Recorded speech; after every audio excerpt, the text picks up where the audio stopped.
terre rouge semblait raconter des histoires à chaque pas, où les collines verdoyantes entouraient les habitants comme une mère protectrice, et où le soleil déclinait chaque soir avec la lenteur d'un conteur qui refuse de conclure trop vite.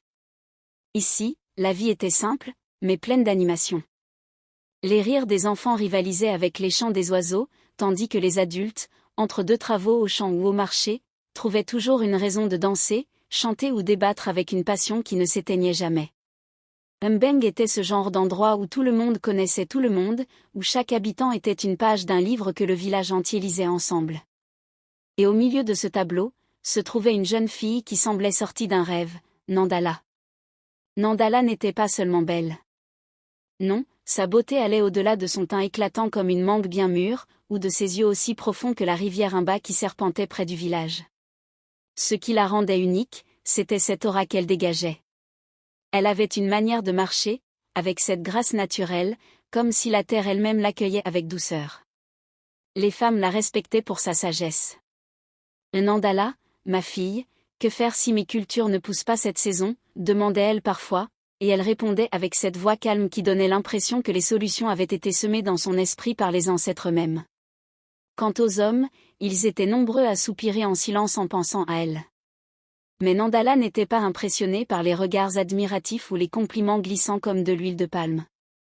Elle avait ce rêve secret, un rêve qu'elle murmurait seulement à la lune lorsqu'elle était seule, elle voulait un amour vrai, pur, aussi solide que les montagnes qui entouraient Mbeng. Et cet amour, elle croyait l'avoir trouvé en la personne de Kena. Ah, Kena!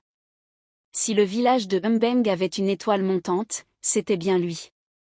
Avec sa silhouette élancée et son sourire qui révélait des dents blanches parfaites, il pouvait convaincre n'importe qui, même les chèvres les plus récalcitrantes, de le suivre.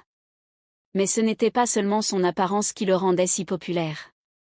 Kena avait ce don rare, celui de transformer n'importe quelle conversation en un moment inoubliable. Lors des soirées autour du feu, lorsque les anciens racontaient leurs histoires de chasse ou de guerre, c'était souvent Kena qui faisait rire tout le monde avec des remarques imprévues, mais jamais méchantes. Les jeunes l'admiraient, les femmes l'appréciaient, et les anciens toléraient son insolence avec un sourire caché. Mais, comme on dit souvent chez nous, le charme sans discipline est comme un feu de brousse sans contrôle, il finit par causer des dégâts. Kena avait cette fâcheuse habitude de parler avant de réfléchir. Et bien qu'il ne veuille jamais blesser, ses mots, parfois imprudents, laissaient des cicatrices invisibles. Nandala, de son côté, aimait Kena en secret. Oh, elle ne lui avait jamais dit, bien sûr. Comment aurait-elle pu? Dans un village où chaque conversation finissait par devenir